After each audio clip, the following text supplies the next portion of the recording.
Hello, എൻ്റെ ഏറ്റവും പ്രിയപ്പെട്ട കൂട്ടുകാരെ, നിങ്ങൾക്ക് എല്ലാവർക്കും ഒരു ശുഭദിനം ആശംസിച്ചുകൊണ്ട് നമ്മുടെ ഇന്നത്തെ കാഴ്ചകളിലേക്ക് നമുക്ക് കടക്കാം. ഇന്ന് ഞാൻ നിങ്ങളെ പരിചയപ്പെടുത്താൻ പോകുന്നത് മുറികൂടി. എല്ലാവരും മുറികൂടി എന്ന സസ്യത്തെക്കുറിച്ച് ചിലർ കേട്ടിട്ടുണ്ടായിരിക്കും, ചിലർ കേട്ടിട്ടില്ലായിരിക്കും. എന്തായാലും നമ്മുടെ പേര് പോലെ തന്നെ മുറികൂടി എന്ന് പറയുന്നത് മുറിവിനും ചതവിനും ഉപയോഗിക്കുന്ന ഒരു ഒറ്റമൂലിയാണ്.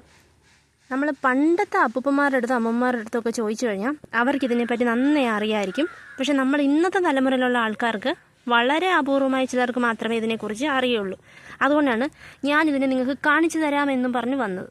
ഇതാണ് നമ്മുടെ മുറികൂടി. നേരത്തെയൊക്കെ ഉണ്ടല്ലോ ഈ മുറികൂടി ഈ മുറ്റത്തും ഈ പറമ്പുകളിലൊക്കെ നിറച്ചുണ്ടായിരുന്നു. ഇപ്പോൾ എന്തോ സംഭവം എന്നറിയില്ല, ഇതെല്ലാം ഉണങ്ങിയും കരിഞ്ഞൊക്കെ പോകണം. ഇതിന് നല്ല വെളുത്ത ഒരു പൂ ഉണ്ടാവും. അപ്പോൾ ആ പൂ നല്ലതാണ് കാണാനായിട്ട്. ഇതിൻ്റെ ഇലകൾ കണ്ടോ, അതിനൊരു നല്ല തിളക്കമൊക്കെ ഉണ്ട്. അപ്പം ഈ തിളക്കവും എൻ്റെ ഈ പൂക്കളുടെ ഭംഗിയൊക്കെ കൊണ്ട് ഇതിനെ നമ്മൾ ഈ അലങ്കാര ചെടിയായിട്ടും വളർത്താറുണ്ട്. അതുകൊണ്ട് അതിൻ്റെ ഇടയ്ക്ക് ഉണ്ടോ അതാണ്ട് കീഴാർനെല്ലി.